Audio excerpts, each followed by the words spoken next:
John! What? Red 7! I don't know what Red 7 means. Hot route! I don't. What is hot route? Will you just go stand on the other side, please? Down! Come on. Ready!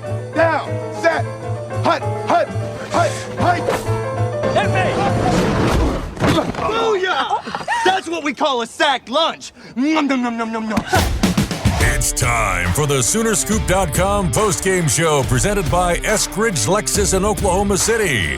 Eskridge Lexus is the official travel partner of Soonerscoop.com podcasts. Now, here's your road crew, Carey, Eddie, and Bob, wrapping up all the action and reaction from this week's game. All right, welcome back. It is the Eskridge Lexus post-game podcast. I'm sorry, we're getting back into the swing of things, and I really don't know what to make out of what I saw tonight because Oklahoma just paced Western Carolina 76-0. It was a game that basically OU could not win for losing, but they didn't lose. Like, they pretty much played the perfect game. It's one of those things that's like, okay, if you win by 50, you win by 50. It's not, there's probably not some great moments in there, but it's somewhere in the middle. When you win by 76, you can't bitch about anything. You can't complain about anything. It was the game. Okay, so Tulane was the game that was over at halftime that wasn't. Right. This was the game that was over at halftime that absolutely was over at halftime. Man, it was, is it over the top to say it was such a dominant performance that you felt good for them because they had been through such hell over the last week? Well, I think that was the story. They exercised some demons. To me, that was the story of the end of the game, the victory, is that, yeah, Oklahoma coaches did not take it easy on these guys. I'm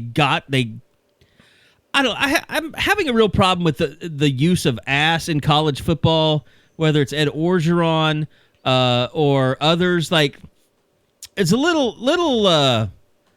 a little concerned about, just why do we talk about ass so much in college football? Like, bring your ass. I think that's just part of the college culture. It is, I guess. Ass. It's not. It just kind of has that, you know what I'm talking about. Like, used in a sentence. Texas got their ass beat today. Like a bunch of overcompensation, kind of. Could be. I don't know. But, yeah, I mean, like, they went out and beat their ass, but they got their asses chewed this week. Real quick story from Friday night. I'm up at at Union Jinx or Jinx Union. I don't know which one's better. I guess Jinx Union since they won. But yeah, we were talking to somebody that has somebody close to the support staff, I guess you could say. And they were on the defensive side of the football, and he just basically said, like, it's been pretty miserable week. It's been pretty balls to the wall. Yeah. And the guy that said it, like, he knows football, he knows what goes into it and all that kind of stuff. And it's like, they basically, you guys had done nothing. Like, they tore them down this week, I think, to build them back up, and certainly they got what they wanted out of it. Well, and it's like, we talked about all the possible issues on the unofficial 40 last week. Yeah. And, I know I was talking earlier tonight to someone about, like, Nick Saban and how he really went after his team this week because, they were coming up against Mercer and it was going to be a letdown game, and it looked kind of like it was a letdown game for Alabama tonight. Did you see him chewing people's asses up 40? I did not. Just absolutely. No. Classic Saban. But, like, Saban has, and that's what we talked about last week, like, what's Lincoln's way of dealing with this? Like, how does he differentiate himself from other people? Sure. It was a week ago we were talking about basically, like, can he be a hard ass with this group? And I mentioned, like, Lincoln has some old school in him. Sure. So I think this week kind of became an opportunity for them to kind of have that come to Jesus meeting where they said, all this stuff that you guys hear about yourselves as being, a darling for the national championship picks for national media, like, all of that is bullshit. Like, unless you guys are going to go out here and bust your ass every day in practice, just like Alabama and Nick Saban does, you're really not shit. Like, and so I don't think it was like that type of talk. I just think they got in their asses and reminded them old school, Old Testament style, like, what you aren't good enough. Right. There was a lot of talk, even after the game tonight, there was a lot of talk about Alex Grinch saying how much he appreciated that they went out and handled themselves on Monday, Tuesday, Wednesday. And I think that even going back into last talked week. about that today. Yeah, too. it's like on Tuesday and Wednesday, even though there was a lot of talk about, or last week's Tuesday and Wednesday, it was like they saw this coming. Yeah. Talking about the Tulane Lincoln letdown. said that, yeah. And I think that they went back and, maybe that is a testament to the leadership in this group, because I didn't know if there was a whole lot. But, it's easy to say that after they win 76-0. It was a mismatch of epic proportion. But yeah, I mean, it's still, I'm still firmly of the opinion that I want to see this team face some adversity. Sure. I want to see this offense. Sure. I mean, it's just like you look at the Iowa State game today. Iowa State is a team that plays a certain style, and it's very similar to the style that Iowa plays. Mm-hmm. And Iowa kind of invented that style, like just the grind it out. We'll take two tight ends and just kind of wear you down, and we'll run our running back and wear you down, and eventually we'll take. But every year they play Iowa, and Iowa does that style better than they do. It's like they're so in their heads that you're just like, okay, I want to see Oklahoma get back out there against a team like Iowa State that's going to face them, is going to give them some adversity, that's going to take the ball away from them, that's going to keep it away from them, that's going to force every possession to matter, because that's when we find out what this team really is. It's not beating Western Carolina 76-0, even though that's all they could do tonight. Like, from what was put in front of them, they did everything that they could do tonight. And they didn't play very well tonight, but I think that first major quote-unquote test will probably come in 2 weeks when they go to Manhattan. I don't think this K-State team is bad, yeah. And even when they are bad... With that said, they didn't play well tonight against Southern Illinois. I mean, that's pretty obvious. But they beat Stanford, who just kicked the shit out of USC. Yeah, if there's anything that we've taken out of the first 2 weeks, I was talking about this to somebody before the game tonight, you can't... it's week to week. This shit is week to week. I don't know, though. I just think because when you open in week one, it's like you had Notre Dame and Florida State. Mm-hmm. I'm not so sure that those weren't the most two perfectly matched average teams in college football this year. Yeah. Notre Dame seems like an average team. They they replaced their quarterback today. I didn't know that. Because I didn't they were know so that they frustrated. took Cone out. Yeah, they went with I can't remember his name, but they went with, and he started making plays for him. They got lucky today. They did. But then Florida State loses to Jacksonville State. Unbelievable. On one of the most amazing final plays of a game that you'll ever see. If you haven't heard the overlay with the Florida State radio call, you got to listen to it, because the color guy just absolutely loses his mind. Miami struggles today. I mean, everybody was like, oh, they lost to Virginia Tech week one, right? Miami? Alabama. Alabama. Oh, they got killed by Alabama. That's right. So they struggle today, and then Alabama doesn't exactly blow Mercer out of the water. Well, just look at Oklahoma State. I mean, look at Tulane. Tulane scored 72. Look at Tulane. Scored 69. I guess 69. they must have lost a field goal. They took that field goal away. I guess so. Those sons of bitches. They score 60. It was Morgan State. Isn't that the team that Blake Griffin flipped the guy over him in the tournament? Was it Morgan State or was it Norfolk? I want to say it was Morgan State. It wasn't Norfolk, because I think that's Darnell Mayberry's alma mater. Anyway, Tulane beat the shit out of them. They're 0-2, so they're not very good. We'll see what Tulane's about, though, here coming up in a week. When they play Ole Miss. They go to Ole Miss next week. They go to the Grove next week. But, I mean, it's just, it's week 2. We're finding out all kinds of things. No one looks... It's like we said last week on the pod, like, it's that old adage, it's never as good as you think, it's never as bad as you think. Sure. And that all you have to do is look at week 2 to realize, yeah, that's probably right. If there was anything that I took away from today, though, that looked more like what I think a lot of people wanted. And, Eric Gray started running the ball. All the first team offensive guys, they did anything that they wanted at points. But I was excited about seeing some of the younger guys play. And, maybe not so much on the offensive side of the ball, but you started to see them get those rotations in defensively. And, Latrell McCutcheon, obviously, he made the most of his opportunity. He gets a start today. Danny Stutsman was all over the field at points in the third quarter. You have, Bryson Washington recovering a fumble, picking off a pass in the fourth quarter. You have Ethan Downs flashing at points today. It was good to see that freshman group kind of start to play a little bit better, and even some of the younger guys in the program that had to go through the pandemic last year played well. My biggest pet peeve of the night happened multiple times, which is we all know this game doesn't deserve tons of coverage. Right. You're not going to write a bunch of stories about things about this game. No, I mean they did what they did what they needed to do. So everyone, well, not everyone, but some people. We used to have Chris Lincoln for this. We don't anymore. Oh no, I know where you're going. Move ahead to Nebraska. It's a big week in the. How do I say this? I have no idea that these people are as old or as young as they really are. I don't mean this because I love all of our newspaper writers, but it's a big week in the newspaper world for Nebraska. Is that wrong to say? No, I mean it's an older, more traditional outlet.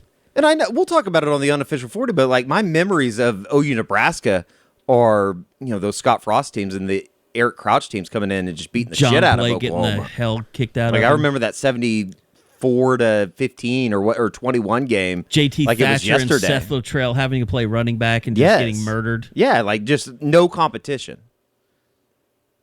But look, and here's the thing though. I mentioned this today. When you go to the convenience store and it says, if you were born after this day in 2000, you cannot buy beer. Yeah. Like, that's pretty much an entire football team now. Like, sure. There were 2 games between these teams that mattered nationally. What happened in 2000? What happened in 2001? And, Carey, I mean, is there anybody on this team that was alive for those? Everyone that's on this team, I think, was born in 2000. Maybe Caleb Kelly? Sorry, Caleb. Seriously, though. But he was a toddler. Yeah, he doesn't remember. He doesn't know shit about that game or those games. And it's not like those in 2000, 2001, that was a resurgent Nebraska team that had kind of fallen off. Sure. Eric Crouch won a Heisman, and it was a lot of nostalgia, like, oh, Nebraska's quarterback. Nebraska's back because they have this great quarterback. Right. He wasn't Tommy Frazier. No. He wasn't even Scott Frost. Like, I don't even really... I remember the Nebraska-Florida game, but I don't really remember it. The one where Nebraska just killed like 95, 96? Yeah. I mean, I was Tommy Frazier and 7 or 8 years old. Steve Spurrier. Well, that's the game that got Bob Stoops hired by Steve Spurrier. It's crazy. From Kansas State. But no, I remember those games between Nebraska and Kansas State. You remember the one? I mean, I don't know if you remember this game. There was a game in Manhattan where Nebraska literally took the quarterback's helmet, or maybe it was Kansas State. I think Kansas State took the quarterback's helmet and ripped it all the way back around to where he was wearing it backwards. There's a great Sports Illustrated photo of that back in the day. But like those were like death matches. I mean, they were unbelievable games. Grant Wistrom is like a name that I remember from Nebraska. Yes. That's my memories of Nebraska. Trev Alberts was like another Grant Wistrom. Like he was a god. And like that's the reason he's the AD is because Trev Alberts is like royalty. Sure. But that was the last of the great breed. I mean, after that, you had some nice players in 2000, 2001, but nobody like the Tom Osborne era players. No. It's just a different world. So, like, to ask these kids about the great tradition and the history of this rivalry. They're going to all say the right things this week and that's like that. That's what bothers me. Is the players are forced to be put in this situation where they're just saying a bunch of bullshit because they know they'll get in trouble if they don't. Sure. Or for being disrespectful. But there is, I think, an element, and and the same holds true for the Nebraska players. They don't know shit about this rivalry either. Sure. Most of them that are at Nebraska couldn't even walk on at Nebraska in those days. Perfect example. I mean, did you see the quote that Adrian Martinez had this week about 9/11? No. He's like, I wasn't old enough to remember it, but and he basically said, I've been to the memorial in New York City, though, and I appreciate the history and all that kind of stuff. Right. And there will be a lot of that this week. And I think that it will be cool. Like, I know that OU has a lot of stuff planned. with bringing former players back that played in the 71 game and all that kind of stuff. And I know, like, Kersey's been working on a shit ton of stuff for the Athletic, talking to like Switzer. That stuff, and that stuff will be really cool. Like Blevins and probably Uva and stuff like that. Like, that's what you do right now. Sure. You write about the history of it. You don't try and bring these players back in time to something they don't even know about. So, I mean, why waste everyone's time with those questions when it's, like I said, I will say though, it was better than asking about Clayton Smith's play tonight. Like, who cares? Yeah. It's Western Carolina. Yeah, it was definitely a throwaway, but it.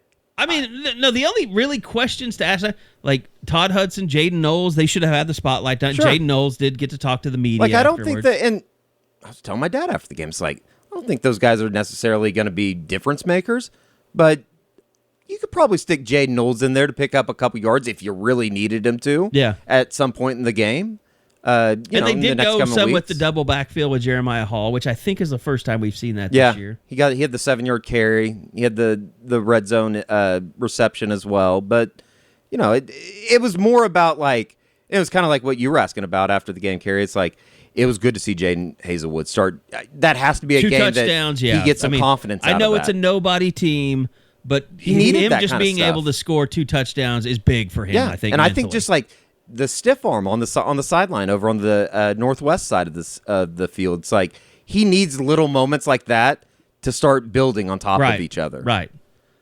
And it was kind of odd because he did a photo shoot and stuff before the game, so it's like, oh, he did. Yeah, you didn't see all that. Like he was up on top of the with OU though. Yeah, with OU. Yeah. Like he was doing stuff in the tunnel, and he was doing stuff up on top of the press box, and he was doing stuff like at the OU, like in the entrance and stuff. Yeah.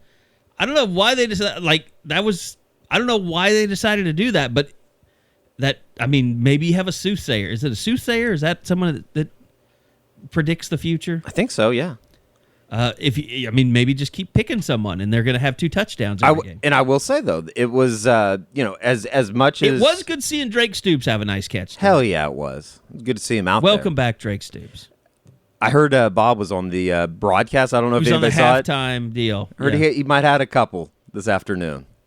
Probably had a on the Belmar flight back before from the show. maybe on the flight back from Columbus. From Columbus, yeah. Maybe a couple rock and roll tequilas on the way in. So there's some kind of mango drink that he talks about that's pretty good. Oh, really? Yeah, mango tequila. As much shit as I gave the atmosphere last week, I had to go down and do radio at 10 o'clock this morning. It's like, even at 10, it just felt like a game day down there. And you get closer and closer to the game, and I thought the crowd was great. They stayed for, as much as you possibly could ask somebody to stay for in a 76-0 blowout. Yeah. But the atmosphere was definitely a lot better, and it's just like small things too. It's like, I think even Lincoln said something about the sideline energy too on the sidelines. It was a lot better today. I thought about that a little bit, and I think it makes sense when you stop to think about, people they've had to put off a lot of vacations. People have to put off weddings. I mean, people have had to put off doing a lot of things, and then when I think the vaccine started coming out, people started feeling more comfortable about, like, let's get out and travel. Sure. So I'm sure a lot of people made plans for Labor Day that just couldn't be broken because they probably hadn't done that kind of stuff in a couple of years. I think there was some of that, and then I think tonight it was a beautiful night.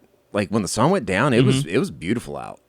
It was a nice night to be out there, and of course, it's enjoyable when it's basically a team that you're pinning your ears back and.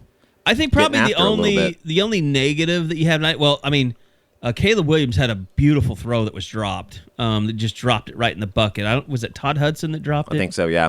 But you wish that there wasn't such a beatdown because you could tell Lincoln just didn't want to let him loose and just start throwing it all over the place. But so to me, that was the only thing that kind of was disappointing. But then what are you going to do, man? I mean, you won 60 or 76-0. Yeah, it's like. If you let him loose, you probably would have been in the 80s. Yeah. And nobody wants that. It was fun. There was a lot of really good moments, and Gabe Burkett showed up again. Another 56er. I don't think people realize, and I don't know how much maybe the wind. By the way, that affects thing it. that thing was right down the middle, dude. Like, was not even close to being bad. It was like one of those basketball things where you look and a guy dunks, like an NBA game. It's like his head is almost above the backboard. Remember Blake Griffin used to hit his head on the backboard. That ball that he kicked was still like almost going up halfway through the goalpost. It was impressive. I just figured out what just happened. You heard it before. Yeah. I'm on ESPN Scores page, Oh. and they have an auto ad keeps trying to play. Oh, okay. I wonder what that was. But no, it was about as dominant of a performance as you can ask for, and I think that it was a good kind of foundation builder for moving ahead. It's like, okay, you get through reset. this one. You Yeah, reset. you did reset. Now you're going to go out against a Nebraska team that you're going to probably be 3-4 touchdown favorite against, and you got to do it again. I mean, if you think ahead to Monday, Alabama will be number 1. Oregon's gonna possibly be number 2. No, I don't think they'll move from 12 to 2. I don't know. Winning in Columbus is pretty big. Of course, They beat that ass. no one. And you look at week 1, combining it all. Ohio State's defense not great. Not good at all. Not good at all. Oregon, from what I saw today, Just did whatever when they wanted to put the ball Yeah. on the ground, they just ran around the edge. Yeah, It's unbelievable to me too that Ohio State didn't have a single sack today. yeah. That front seven. Josh Proctor got hurt, and then you really saw how their depth fell off, which is surprising. Yeah. But You think Texas moves up? What an ass beating. That's embarrassing. To go to, and granted, Arkansas is probably a little bit better this year, but to go and to get your ass beat like that, I know like 333 yards on the ground. their first 7 possessions, Texas offensively, I think they said 5 of the first 7 were 3 and outs. I mean, that shit can't fly. Has to be deflating. Here's where Steve Sarkisian has the biggest issue is he is at a university that is historically bad at developing quarterbacks. And everyone that's a Texas fan right now is saying Hudson Card is not the guy. Does he have the balls to stick behind that decision to name him the starter? Yeah. And because I think that's a big part of Texas's problem.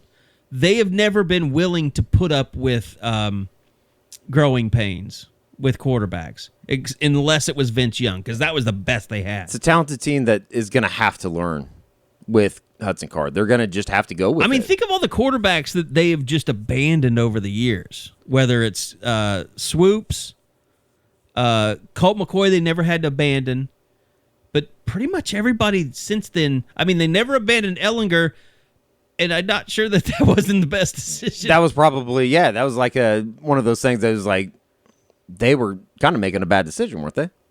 They never had anybody behind They didn't have them. anybody to get rid of, to push him. Ugh, it's bad. It's bad. And then when they would sign certain guys, they would just, I guess you could say they stuck behind Garrett Gilbert until he transferred. But then that doesn't explain him being an even better quarterback at SMU. No. Well, and then they went down and, it seemed like, Cam Rising was going to be a guy, and then he transfers out. And I think just we all weird. love Casey Thompson, Yeah. the Thompson family. Absolutely. And he was great in the bowl game last year. Is he? I honestly don't know. Like, I haven't seen enough of it to judge. Is he potentially better than Hudson Card, or is that just the message board overreaction, much like last week where Caleb Williams needed to replace Spencer Rattler? Sure.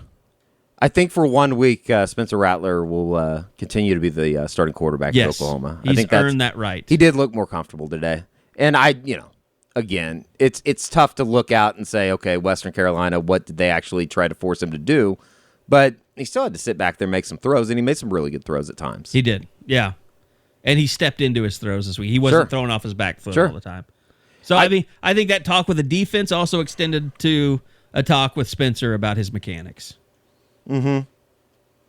Which is, I hate to say this, but it's like, I feel like sometimes in the media we point things out that are pretty obvious that get fixed the next week. Yeah. And And I'm sure we don't need to point that out for them for the coaches as much as they get paid. Sure. They're probably seeing the same things that we are. We're just looking at the really obvious stuff. Yeah, like maybe the coaches all got on the Crimson Corner this week. They fixed everything. I'm thinking somebody got on there. I don't know if it's the coaches, but the message was definitely received down there. I think that people weren't unhappy, but I think as unhappy as the fans were over the past week, Lincoln Riley and Alex Grinch, even tonight, I thought Grinch said some stuff in his postgame that it still eats at him a little bit, the way that they laid down in the third quarter last week. Something you mentioned earlier that deserves to be talked about because he of the scholarship running backs tonight, he did lead them all in yards per carry, and that's Eric Gray. Needed to have a game, even against a shitty team, where you're just like, okay, he's actually a good running back. And that happened. It seemed like everything slowed down for him a little bit tonight. Yeah. It didn't seem like, and I think that is the one thing that Kennedy is so great at. He lets everything develop so well in front of him. And I think that it seemed like Gray just maybe held back a tick and let everything develop a little bit more. Obviously, it was happening a little bit quicker. Those holes were opening a little bit better because of the defensive line for Western Carolina. But all in all, I thought OU's offensive line played pretty well. I was a little surprised that Conjal was still the guy at center. Yeah, I know. I still don't know if that's tweeting about that a lot. I still don't know if that's going to be the guy, though. Like, when it comes to nut cutting time, is Andrew Rame going to still be the guy?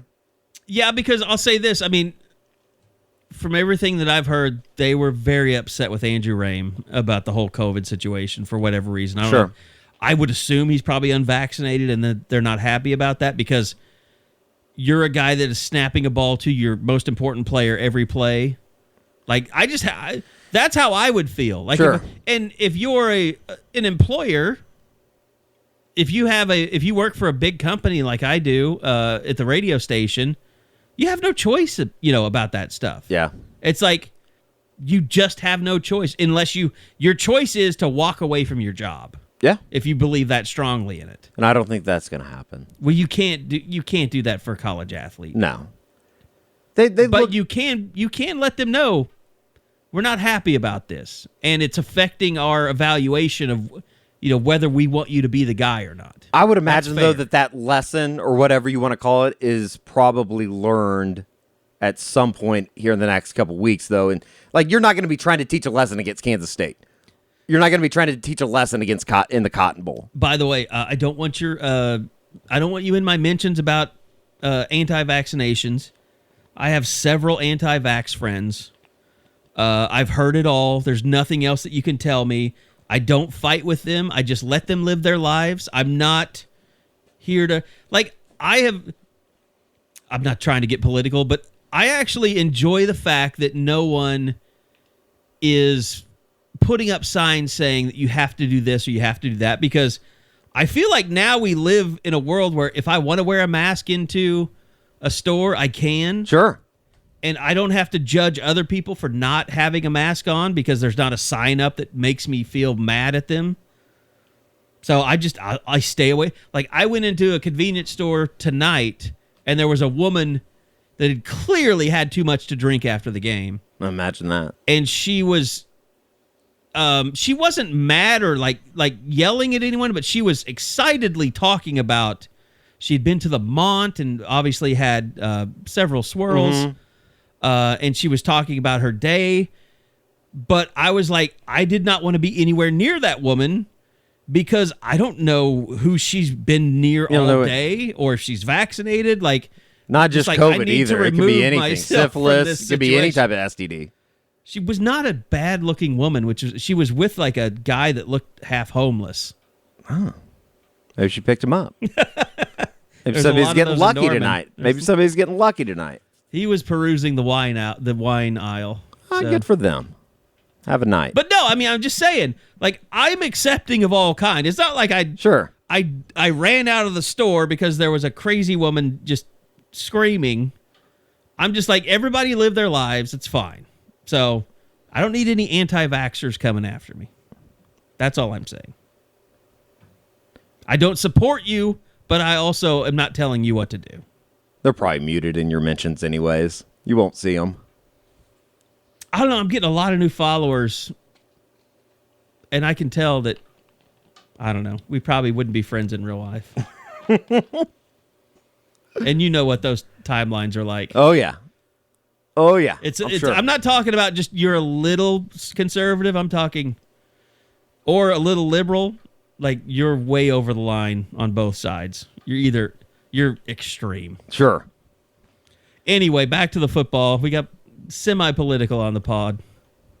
I'm sorry. I apologize. It's late night. It's late night. It's late night. Anything goes. Anything goes here. I'm on my second whiskey, so. It was interesting, though, like, just in because there's only two things that you can kind of compare it to, but I just can't get over how, and it makes it even weirder now, like just how weird last week was for that opener. Like, today was like the full throttle, like you had the recruits on the sidelines. I ran into the Nelsons before the game.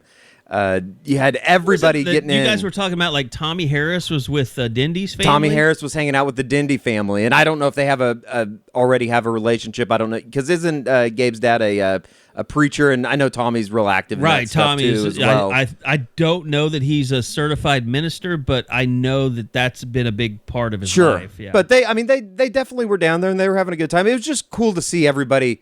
Like, today felt like the first game day. Yeah. In really basically 2 years, back to 2019. It was. I mean, 2020 wasn't. You didn't get that full experience. Saw Porter Moser for the first time, like in person, live. Well, think about today. All these games that we were talking about happened in September. Yeah, like the Big Ten and the Pac-12, and everybody's conferences were playing today, and there were upsets and there were surprises. Iowa State didn't happen a year ago. I mean, that got canceled. So it's like we're back. It almost gives me chills just talking about it, because, like, we are back. Yeah, it was great. It was great. And, I mean, if there's any other, like, we're back sign, it's Iowa State getting the shit knocked out of them by Iowa. Like, can't trust them anymore. We're done with them. They are dead to me. It's just unbelievable. They got it. There's a little bit, and they struggle with Northern Iowa. Like, I'm betting for every year, if they continue to play Northern Iowa, I'm gonna make $10,000 before the season starts just betting on those teams. They got a little bit of a bedlam problem. Like, Iowa State has a little bit of a bedlam problem. No matter what Iowa is, they come in and it has to be a feeling of, we're not losing to them. Why would that happen? It would be like if Oklahoma State kept replicating 2011 over and over again, but they never could beat OU. Sure. It's just unbelievable to me. There were some scores out there today that just really surprised me. But, I mean, I think the thing that, you take from today, and we never had a chance to really discuss it on the pod about, the new members coming into the Big 12. But kind of what you take from today is, the Big 12's not great. I mean, Oklahoma State certainly is head scratching with what's going on with them. I don't understand how you run for 27 yards in the first half against Tulsa. Yeah. I know Tulsa has a pretty good front seven. I know they have a pretty good defense, but at the same time, and then you have Spencer Sanders making the same stupid ass mistakes. Yeah. It's just it's really weird how everything has gone down. A&M was on the ropes against Colorado today. Yeah. Like, all the great things. But that was kind of explainable. They lost their starting quarterback, and the guy that they came in was about the most scared human being I've seen playing a college football game. But at the same time, it was the funny thing, it was at the Broncos Stadium, so it was like half full of A&M fans. I mean, it was almost like a neutral site game. It's wild. Billy Lucci was standing there like a homeless person on the sideline, which I don't know what he does. Like, why do you get a sideline pass just to stand there? You don't have a video camera.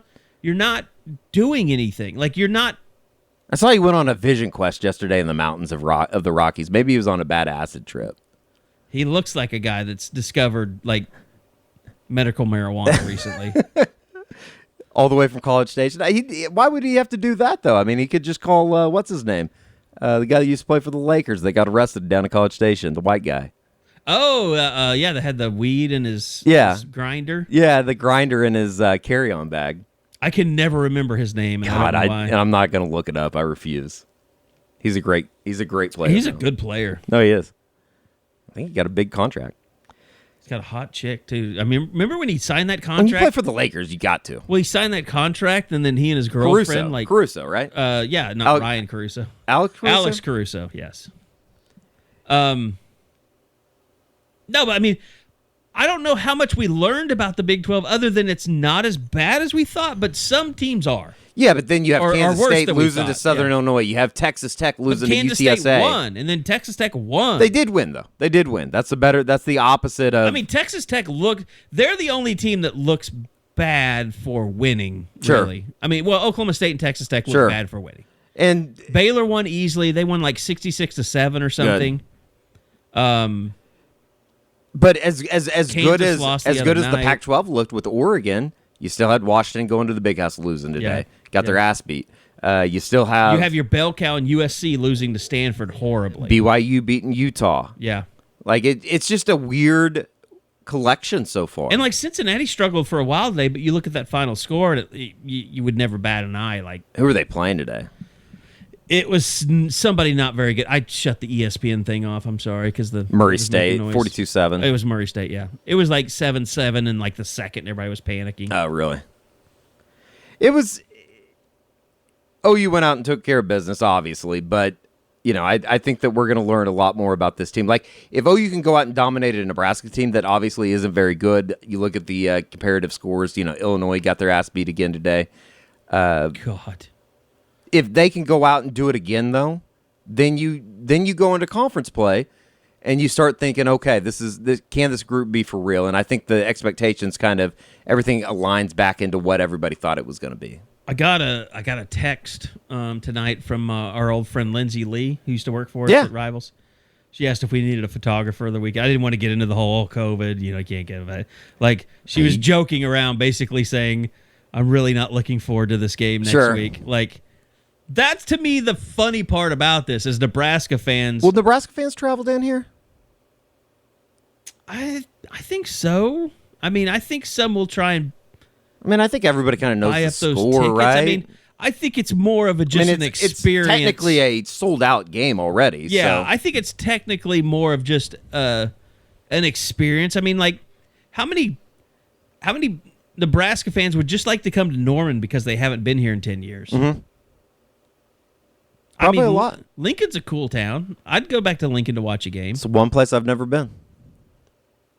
It's a city, but it's like a small city. It's just Sure. It's very strange. Sure. Because like Omaha's a bigger city, but Lincoln's just like it has skyscrapers and a nice downtown and like a civic center kind of vibe to it and stuff. Like, it's okay. I haven't been there in a long time, but since I guess 2005 was the last time OU would have played there. Yeah. That was when Adrian Peterson came back and Chijoke Onyenegecha was starting. Well, the last time that they played up there, wasn't it the Sioux game? Oh, no, I was there for the Sioux game, too, yeah. He was dominant. He was pretty good. They needed a couple more Sioux. Like, if people like, why do you hate Landry Jones so much? It's because I went to that game. That broke you forever? It broke me forever. I drove that piece of shit sitting in my driveway up there and back. No way. Yes. That thing's been to Lincoln? That thing's been to Oh, Lincoln. man. Yeah. Story. The Eclipse, yeah. No way. That's crazy. Paul Walker Eclipse has been to Lincoln and back. Yeah. What is unbelievable, like looking at the the Sooner Sports notebook that they sent out, like the records and stuff that were set today. Yeah. It's just unbelievable some of the stuff that they were able to do. I mean, the thing about Nebraska, Oklahoma is you have Heisman Trophy winners that made their names in that game. Sure. I mean, even Eric Crouch. I mean, in 2001, the throwback pass that he did that Nate Hibble didn't do. Right. I mean, Jason White tearing out his knee, when they played there in 2001. You think about Elvis Peacock. You think about Johnny Rogers. You think about Jack Mildren. I mean, all the names that were in and even going back to, Anthony Stafford, Keith Jackson in the reverse. I mean, Sure. like all the shit you grew up with. I mean, the Keith Jackson picture is like a picture that my aunt and uncle had in their house. Yeah. Like, and, obviously, I guess I was 1 at the time. Was that in 88? That would have been okay. So I'm trying to think this through. I think 88 would have been the year that I want to say that was the year that Charles Thompson broke his leg at the end of the game, and it would have been in Norman because it was like freezing rain. And I remember standing up and my jeans were frozen. Keith Jackson 88-yard run was 85, so I wasn't even alive. Yeah, that was not that 88 game. 87 is, I believe, when Anthony Stafford did the hurdle over the guy at the goal line to score on the long run. People always get after me because of my history, but I believe that their quarterback then was Steve Taylor, and he talked a bunch of mad shit in the pregame. Something Before about the week. The key, they owned the key to the house, and it was like OU was like, we got the keys now after the game was over. What year was the, and I could be completely wrong about this, but what year was the year that Switzer took the tacos onto the set of... That was earlier. Like, that was when that was when they got invited to the El Paso Bowl, I think, the Sun Bowl, because they lost that year or whatever. But then you also have the year where they rematched in the Orange Bowl, the year when like Billy Sims, I think, personally fumbled like 5 times. And then they had a rematch, and they lost in the regular season. And they had a rematch in the Orange Bowl when OU won.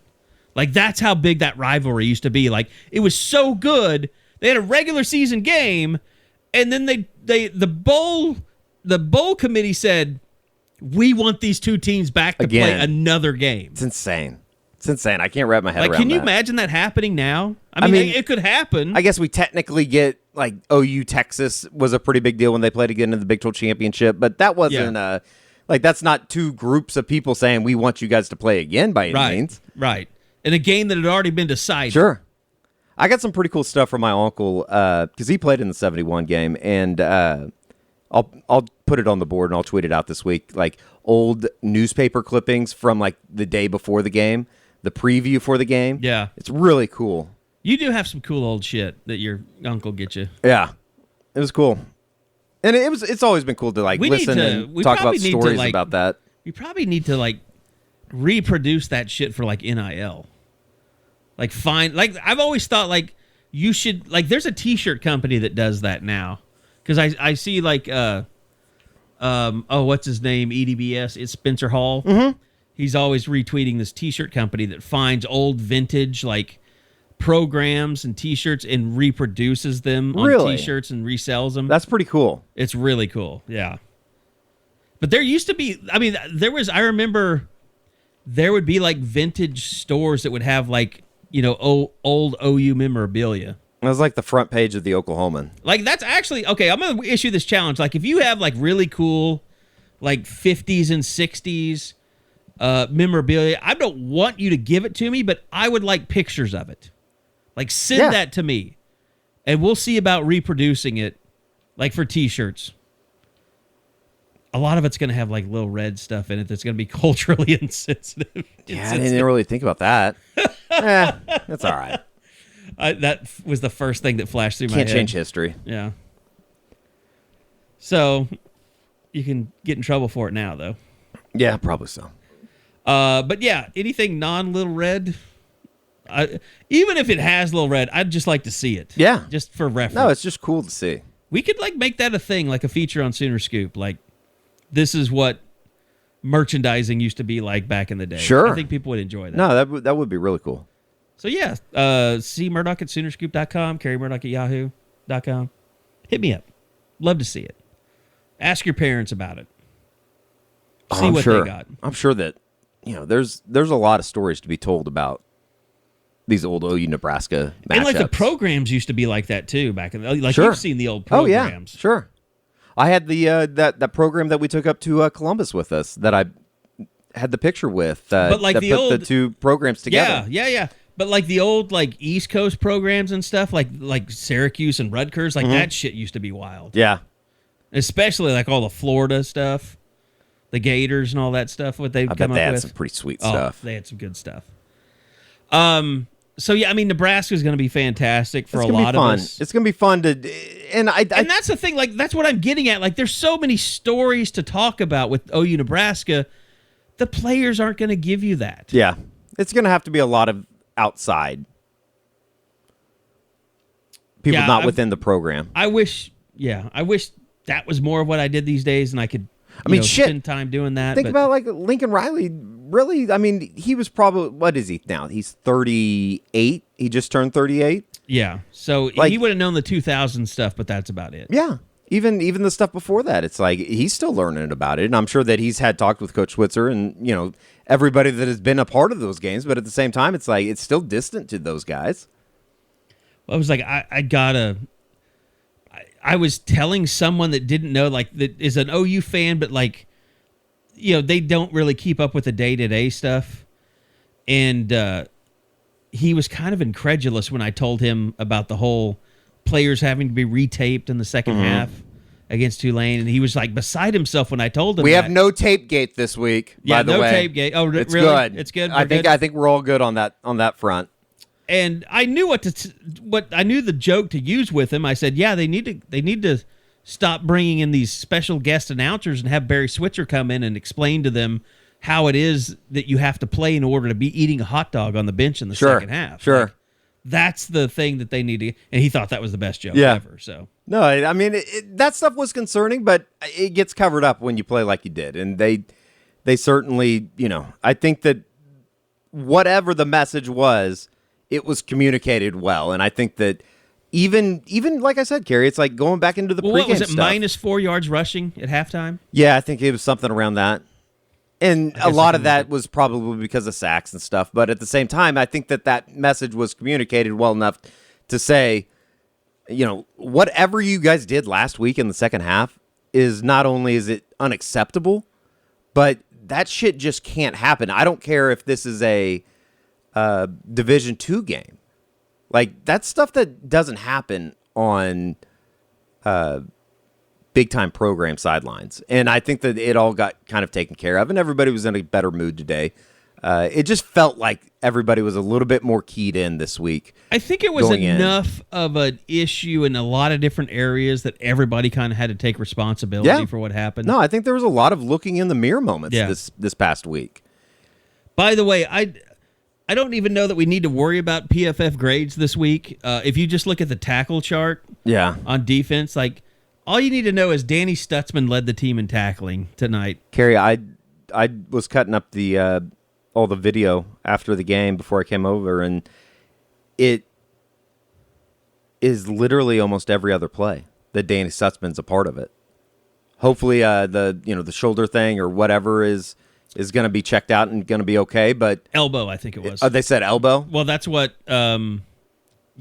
That was the thing about. I think what a Winfrey hard ass said something about. Is he gonna have like one of those big ass like a Teddy Lehman? I think Teddy Lehman machine things on his arm? Yeah. That'd be sweet. He looks awesome. What the best part of the whole night, and this, it's not a good thing that he got hurt, but as he's getting up, like this kid's a freshman, and he's like, you could tell that he's laughing and like trying to like hype up the crowd as he's walking off the field. It's like that. I want 11 of those guys. Yeah. I'll go to war with them anytime, any day of the week. He said something about having a CT scan, but then he deleted it, so we know it's not a small thing. Sure. I mean, the other concern, you mentioned this to us in the group, you noticed Billy Bowman limping off with a possible hamstring. Yeah, I think Bob said something, but I did see him on the sidelines throughout the second half, and he certainly didn't look like he was somebody that was being labored in how he was moving or how he was walking. Really bad. I think they went pretty safe for a lot of those guys. But yeah, I mean, you saw a nice play by Isaiah Coe tonight. Kind of stood out to me. But obviously, Perrion Winfrey, Isaiah Thomas, saw some stuff from Jalen Redmond, but it was just, I mean, there were so many, and it wasn't like ugly in the rotations, but it was just like everybody contributed. No, everybody did their job. They did, and I think even that's the exciting part is you saw guys take a step, and you want to see them continue to come. Even a guy like a Shane Witter, who by all means sounds like he's in the doghouse for a little bit. And I think you can put Bryson Washington in that same little doghouse. He's the first player since I was kind of surprised. First player since Parnell Motley, 2019, to have a fumble in a fumble recovery and an interception in the same game. Yeah, it was in Bedlam, 2019. Wow. I didn't think it would be that. I don't know. I guess I just was surprised that it had happened so recent. No, that was good to see. Did we see a lot of Keyshawn Lawrence tonight? Key Lawrence tonight? I don't remember seeing. I mean, I didn't see him flash much. He was in there early, but I wouldn't say that he was in there a lot. Devon Harmon played a lot tonight. Be interested to see what their snap counts are. Yeah. I mean, they got everybody in there today. Yeah. You wore a uniform. You had a good chance. Jaden Davis played a lot tonight too. Yeah, I think more he did. than the first game. He did. Yeah. I mean, shit. Zach Schmidt, kid from McGinnis, Did knocked down a field start goal tonight? Yeah. Okay. Yeah, he did. I thought I saw. He did. That. Yeah. That dude just looks great in a football uniform. He does. Like he looks I'm not phenomenal. even going to bleep that. And I wasn't even trying to say it. It was just it just came out. I was trying to say football uniform. He looks great though. I mean, and I think that you're starting to see some of the fruits of the labor that they got on the recruiting trail. But then again, it's just like it helps when you play a shitty like team. there's only so much you can say about the game tonight, and then say, oh yeah, by the way, it was against the Western Carolina team that's just not very good. They're just straight up not very good. Yeah. Look. I know Nebraska will be the focus now. I don't even know if Nebraska's going to be the focus as much as, oh shit, how bad is this going to be? Because that's what Nebraska fans are. It's going to be the themselves. pageantry of the game. Like, I think Oklahoma fans are like, oh, it's going to be so good to welcome back Nebraska to our field. But I think everyone in Nebraska is like, oh shit, we got to play OU. Yeah. Like, they're not even remotely worried about the pageantry or the history or the game of the century, even though that's a 50-year anniversary, and that's what this is all about. They just really don't want to get embarrassed again by someone. Unfortunately, if OU has anything to do with that, they probably will. And guess what? I understand everyone who sat through the 90s wants that to happen. Sure. Very badly. Sure. It is what it is. Can't stop it. But if I were Nebraska, I would definitely secretly hide Tommy Frazier on the sideline somewhere in case things go bad for Oklahoma and they somehow are in the game at the end. Let's say it's a one-score game in the fourth quarter. I want Tommy Frazier all over that sideline. Is he still around the program, Tommy Frazier? So you had Turner Gill that was the coach at Buffalo, and everybody tried to make a case for him to be the Nebraska coach. Yeah. It never worked out. And I know Tommy Frazier tried to get into coaching, but I don't know where he's at now. And he was into coaching, I think. The one guy that I would like if he were to, and I don't know why he would come back, but like if John Makovica, is it John or Joel Makovica? You talking about Nebraska coaches? Fullback. Huge fullback. Oh, yeah. That's one of the guys from the Nebraska timeline of my life that'd be like, holy shit, that's him. Well, yeah. I mean, I should have thought about this. They had so many fullbacks. I should have thought about this before the start of the week, but I should have done a steroid cycle just to like a tip of the cap to Nebraska. Call it your third booster. Yeah, something. I think that'd be sweet. Yeah, who knows what kind of steroids Nebraska was pumping back in the day, but it was something. I'm pretty sure we know. I think it was veterinarian grade, is what I'm saying. There might be something in there. Something from Russia. Something from maybe from the Dutch. I don't know. They had so many ickas on that team, or itches. All those bitches. All those Nebraska teams were just unbelievable. Now it's over. It's a long ways away from what they are. Manamovich. I mean, they had a play called the Fumble Rooski. How much more Eastern Bloc can you get? Sure. As a program? I don't know. I don't know if you can. I mean, literally, Ivan Drago probably was born out of from a Nebraska fan that worked on Rocky IV. Tom Osborne's like his long lost father. It's his seed. I could see that, yeah. If it was, he'd just end up getting... Tom Osborne... If it was, he'd just end up getting beaten at the end of all the movies by Barry Switzer. For people that don't know this, like, Tom Osborne was a great villain as a head coach at Nebraska because he was seen as kind of morally superior and pious, yet... and he would make all these statements, like, about, kind of the sanctity of the game and the athletes and this and that, while everyone behind the scenes knew they were shooting up steroids. And then the whole Christian Peters thing happened, and then Lawrence Phillips thing, which is like, it was just like he never did anything to any of the people when things started going bad. And it was just like, you wondered, like, and that was when media started really getting big. Like, so how much shit happened, like, in the 80s when nobody really cared about that stuff or wouldn't say anything, or national news outlets weren't out, with the gotcha stuff. Is Tom, I'm trying to think like a modern day comparison. Does he have a little Dabo in him? Dabo is a great comparison. Does he have a little Dabo Sweeney? Dabo's a great comparison. I could see that. I could definitely see that. Dabo is definitely a modern day Tom Osborne for the kids. Yeah. And I could definitely see that. That somehow makes a lot of sense.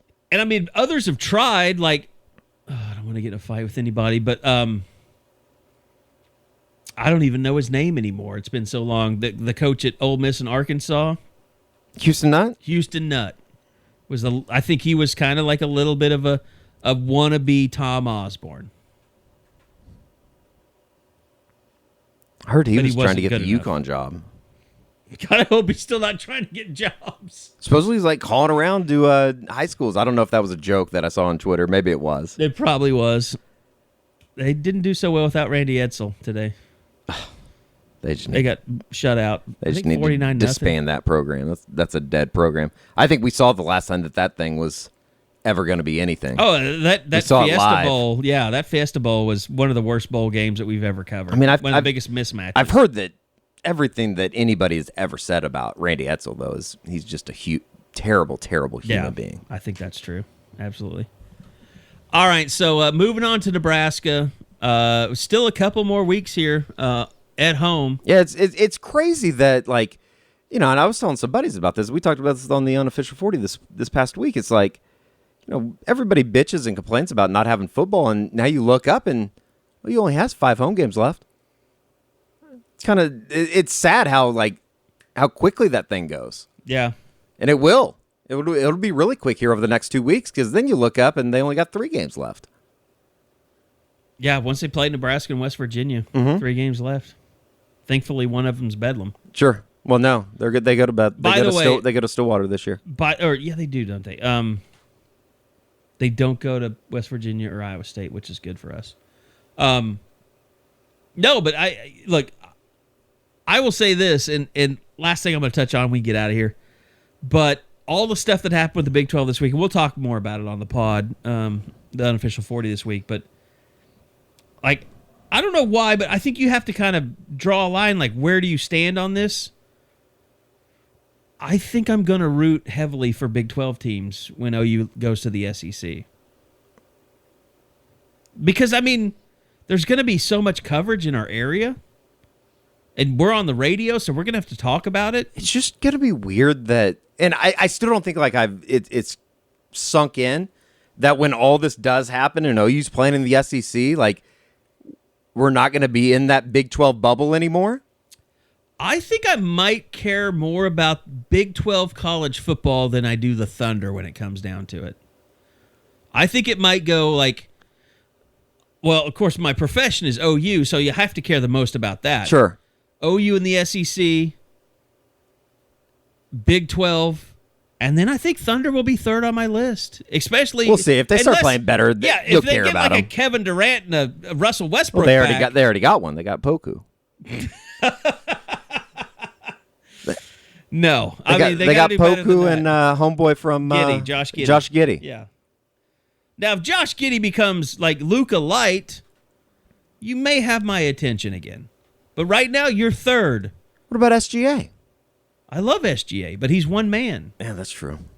He's Canadian. They gotta win. I think that's going to be the main bottom line. They have to challenge, entertain people. They have to. Here's my bottom line.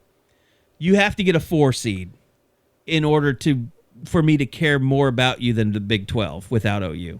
Yeah, but at the same time, like, there will be points of the season where you get to December and all of a sudden Big 12's over and you're gonna have to be watching basketball. Well, yeah, I'll be fine with that, but I'm just saying, we know there are going to be periods where I have to choose throughout the year. Sure. When they overlap, and if I have to choose between mediocre Thunder and Texas Tech versus TCU, I'm going Tech TCU. I think Every time. that's probably just more college football love than it is anything else. Well, that's true. And if it was a national game, I still would. But Tech TCU in the grand scheme of things, for anyone outside of this state What or about Texas, like don't care. BYU Baylor? I'm in. Count me in. Just for the weirdness. Ooh, the Baptists and the Mormons. There will be That could be an ugly rivalry. We need to figure out if I can just go cover the BYU West Virginia. First time in We need to find out if Baylor made some demands about how often they were willing to go to Utah. Sure. I don't know. Was John Smith kind to the Baptists? I don't think so. No? I grew up Southern Baptist. They think everyone's a cult. I mean, Okay. and trust me. Guess what? Trust me. Mr. Brigham Young, not high on the Southern Baptist list. I can imagine. I could see that. They think Journey is a cult. The band? The band Journey, yeah. It's weird.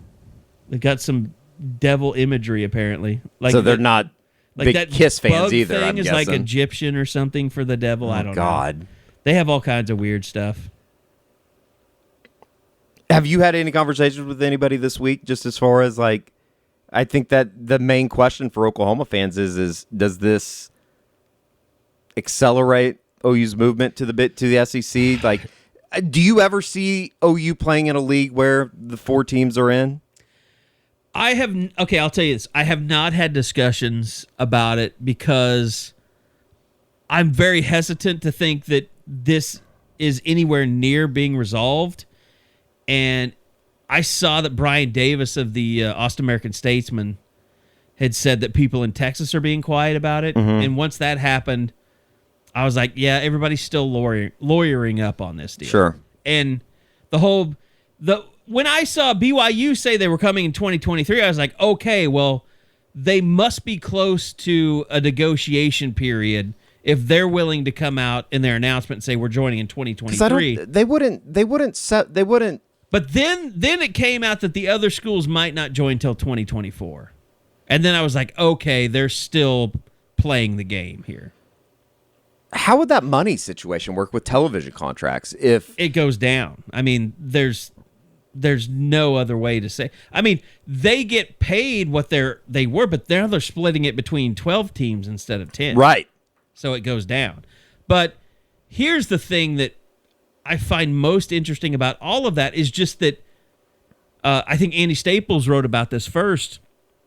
There's been, like, the rest of the Big 12 has not allowed or asked Texas or Oklahoma to vote on anything. Right. Has basically removed them from the table, which if you look at the bylaws, that signifies that they are, and that was an argument that not that I had, but people would make about the bylaws, like they're not technically an exiting member if they're going to stay through 2025, but they're being treated like they are. So I don't know what that means in terms of negotiations or... it's obvious Bob Bowlesby looks at all of this stuff as being perpetrated by ESPN, and that they're gone, and he should look at it that way. But I don't know what that means for all. I mean, there's too many things to try. It's a big puzzle that's impossible to put together right now. Sure. It's gonna be interesting. It's a brave new world that we're living in. Someone will slip up and mention something soon, I think, about the plans. Even this week. So I think we'll get a better indication of where this thing is going. Or someone privy, to the negotiations, a mediator or something that knows someone, or, somebody's going to slip up. Can we just wait till spring? Just let us football season and then we'll worry about it. Yeah, because it doesn't really matter until then. No, it doesn't. I can guarantee it. People will be writing about it in the spring. Yeah. People will be writing about it in February instead of recruiting. Guaranteed. All right. Well, the Sooners win it 76-0. Nothing. They hold a goose egg, which is we know that. It's always difficult to hold a team to 0 points. They did it tonight, a lot of it with backups. So it was about as good as you could have hoped for tonight. Moving forward, Nebraska, we'll see what happens. Should be a blowout. If it's not, then there's probably some room for concern. But the one thing... We'll be right back where we were a week ago. The one talking thing everybody off the ledge. The one thing you want to see with this team is how are they going to handle adversity? Because winning 76-0 really tells you nothing about this team's readiness for the college football playoff. They scored on their first 11 possessions tonight. So you didn't learn anything about how good they can be. You just learned that they don't suck, basically. They have the capability to be a pretty good football team. How good they'll be, we got to wait and see them go through some adversity again. No doubt. So I think that's my big takeaway from tonight. And I guess in a good way too, it's, you got these next 2 games at home before you really go on the road and kind of test yourself. And I think that it's going to be continuation of building on the foundation that they already have. And especially for some of these young guys that, let's face it, they're going to be playing big big snaps in big games on the back end of the schedule. And, they're going to need to, how do they react to some of this stuff? It's going to be interesting. And how do they do when they finally start playing some big-time receivers? Sure. I mean, that's the big question. Sure. I don't know that Nebraska has any of them. West Virginia generally has 1 or 2. So a lot of questions left to be answered, but we can't answer them tonight because they just beat a really shitty team 76-0. Yeah. All right. It is, for us, it's about just after 2:20 a.m., so I think it's time that we shut it down. Got some stuff going on tomorrow. Bob Przbillo has his stuff up tonight. By the way, I did watch some Big Noon Kickoff. They need to let Bob talk every once in a while on that thing. Like, maybe they're just warming him up for the big debut next week. Or Bob's got to learn. It's kind of like with our show. He's got to learn how to just jump in, just butt his way in. Were they set up this morning inside the stadium? Yes. So they'll be inside the stadium next week? This week? I think so. I think they are broadcasting from Norman, yeah.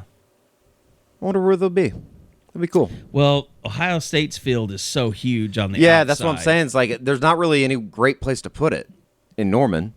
I guess you could put them like up in the concourse, like in the north or the new south end zone. Yeah, I've always been a big fan of them setting up on the east side with the backdrop with the stadium. I thought that was the best game day setup that they've had. That was like Colorado in like 1989 or whatever. No, it was a couple years ago, wasn't it? They've set up over in the South Oval as well. Yeah, the South Oval, I can remember that. I don't remember I'm sure it's happened, so anyway. But anyway, we got to get out of here. We'll be back again coming up this week. Thanks to Eskridge Lexus, our official travel partner, who will be helping us out travel throughout the season. Thanks to you guys for being a big part of the pod over the years, and we really appreciate you. Thanks for you listening. Thanks to you for listening. We'll be back again with the Unofficial 40 coming up this week. We may be moving to Thursdays. We've kind of had that discussion because most of our media is Tuesday and Wednesdays. So check the boards for that, but it could be for the rest of the season that we'll move to Thursday. We've had those discussions as I think that's an easier day for most of the crew. I'm good any day, but I want it to be easy on everybody. So just check the boards. Anyway, thanks for listening. We'll see you guys next week after Nebraska comes to Norman for the first time in a long time, right here on the Eskridge Lexus Postgame Podcast.